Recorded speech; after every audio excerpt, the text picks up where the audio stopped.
বাংলাদেশের নাগরিকদের জন্য পর্যটন কেন্দ্র হিসাবে ভুটান কিন্তু খুব গুরুত্বপূর্ণ এবং খুব আকর্ষণীয় একটি দেশ, যেখানে প্রতিনিয়ত বাংলাদেশের মানুষ সেখানে ভ্রমণ করতে যেত, ঘুরতে যেত। এবং আপনারা জানেন যে যখন ভারত বাংলাদেশের মধ্যে ট্রানজিট ভিসা চালু ছিল, তখন সড়ক পথেও বাংলাদেশি নাগরিকরা ভুটান ভ্রমণে যেতেন ভারতের মধ্য হয়ে। কিন্তু হঠাৎ করে ভুটান সরকার একটি নিয়ম চালু করলেন যে বাংলাদেশ সহ বিশ্বের অনেক দেশের নাগরিকরা যদি ভুটান ভ্রমণে যেতে চান, তাহলে প্রতিদিন ভ্রমণের জন্যে বা প্রতিদিন ওই দেশে থাকার জন্যে $200 সমপরিমাণ মুদ্রা দিয়ে ভ্রমণ করতে হবে। অর্থাৎ আপনি যদি ভুটানে গিয়ে 5 দিন থাকতে চাইতেন, তাহলে আপনার প্রতিদিন $200 হিসাব করে $1000 ভ্রমণ ফি বাবদ ভুটান সরকারকে পরিশোধ করা লাগতো। এর সাথে যুক্ত হতো আপনার ওই দেশে যাওয়া আসার খরচ, থাকা খাওয়া ঘোরাফেরার খরচ। ফলে এইটা বিরাট একটা বার্ডেন হয়ে গিয়েছিল বাংলাদেশি নাগরিকদের জন্যে। ফলে যেখানে আগে প্রতি বছর 15 থেকে 20 হাজার বাংলাদেশি নাগরিক ভুটান ভ্রমণে যেতেন, সেটা কমে গিয়ে 1 জন 2 জন বা 5 জনে এসে দাঁড়ালো। কারণ প্রতিদিন $200 দিয়ে ভুটান ভ্রমণের সামর্থ্য কিন্তু সবার নাও হতে পারে, নাও থাকতে পারে, যার কারণে অনেকের ইচ্ছা থাকা সত্ত্বেও আর ভুটান ভ্রমণে যাওয়া হচ্ছিল না। কিন্তু ভুটান সরকার এই সিদ্ধান্ত থেকে আবার সরে এসেছেন, তাদের এই ভ্রমণ ফিটার হার আবার কমিয়েছেন।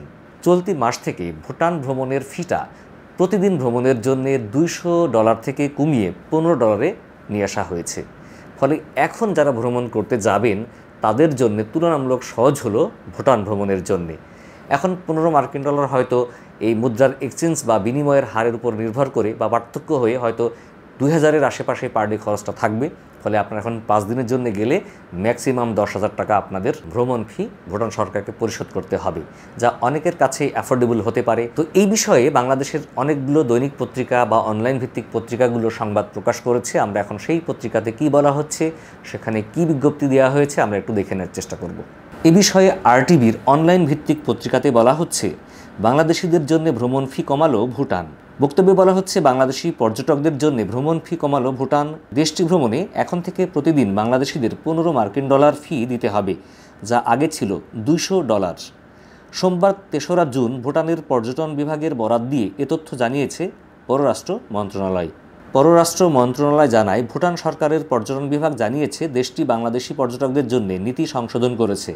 নতুন নীতি অনুযায়ী বাংলাদেশি পর্যটকদের টেকসই উন্নয়ন ফি SDF হিসেবে শুধুমাত্র $15 দিতে হবে, যা ভারতীয় পর্যটকদের উপর আরোপিত ফির সমান।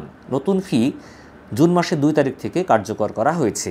তো এই সংবাদ থেকে আমরা জানতে পারলাম, এখন যদি আপনারা ভুটানে ভ্রমণে যেতে চান, তাহলে প্রতিদিনের জন্যে $15 করে আপনার ভ্রমণ ফি ভুটান সরকারকে পরিশোধ করতে হবে, যা আগে ছিল $200। ফলে একটা ভ্রমণের সুযোগ তৈরি হলো।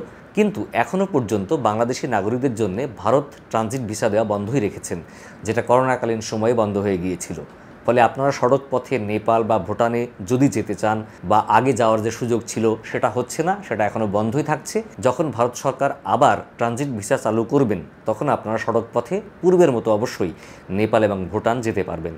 ফলে এখন যদি আপনারা ভুটান ভ্রমণে যেতে চান, তাহলে অবশ্যই আপনাদেরকে বিমানে যেতে হবে এবং বিমানে গিয়ে ঘুরে আসতে হবে। এই পার ডে $15 হিসাবে খরচ করে, তার সাথে বিমান ভাড়া বা যাতায়াত বা অন্যান্য খরচ তো থাকছেই। তো আশা করি এটা একটি সুযোগ তৈরি হলো বাংলাদেশি নাগরিকদের জন্য যারা ভুটান ভ্রমণে যেতে চান।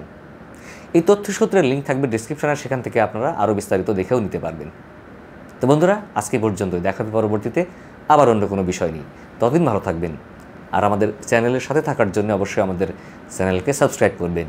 যারা ফেসবুকে আমাদের ভিডিও দেখছেন, ভিডিও ভালো লাগলে শেয়ার করতে ভুলবেন না, লাইক ফলো করে আমাদের সাথে থাকবেন। আল্লাহ হাফিজ। আসসালামু আলাইকুম ওয়া রাহমাতুল্লাহ।